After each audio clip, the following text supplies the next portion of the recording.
Hi guys, we're reading Little Miss Lucky. Please subscribe and like button. Little Miss Lucky.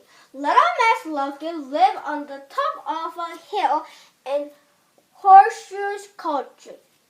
One evening after sport, she went to bed with a book she had bought that morning.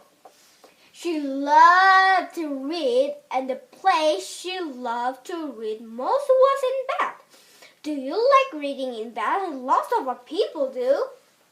It was a cold and windy winter night outside, but little Miss Lucky sat down under the blankets and was as warm and cozy as could be. She opened the book and started to read the first page, but as she did so, there was a knock on the front door of Horseshoe Country.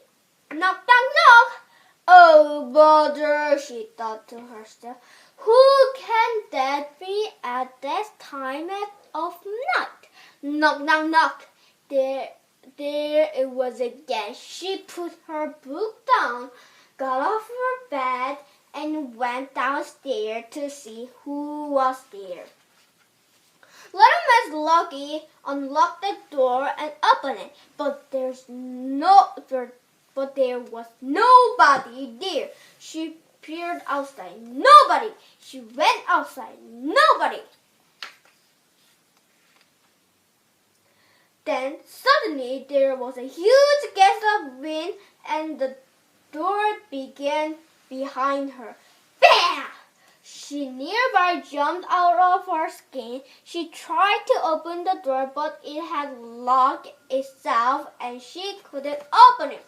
Oh dear, she guessed. What am I to do? I wonder why the story is called Little Miss Lucky. She ran around Horseshoe Country to see if she could get it through the back door, but as she did so, there was an even bigger gust of wind. A really huge, enormous gust of wind. It was so strong that it lifted little Miss Lucky off her bed and up into the air and up. Help! She cried. Somebody help! But her little boy was lost in the windstream of the wind. Eager and eager, she was tugged. Up and up into the night. But then, just as suddenly as it had started, the wind stopped. And there was little Miss Lucky high in the air. She started to fall down and down. I wonder why this story is called Little Miss Lucky. Faster and faster, she fell toward the ground. Oh!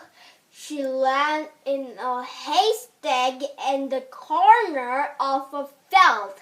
Little Miss Lucky gasped for breath and fell to see if she had broken any bones.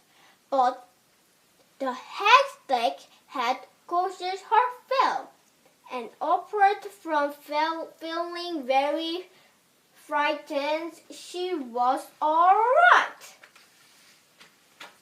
She climbed down for the haystack and ran as fast as she could across the field, looking for somebody to help her, looking for anybody to help her. It was very dark, and little Miss Lucky could scarcely see wherever she was going.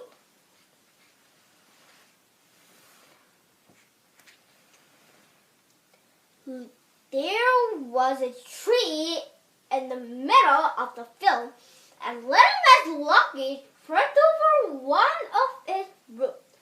It was then that she heard the voice. "Hello," it said. Who have we here?" Little Miss Lucky shivered. Who's there?" she whispered.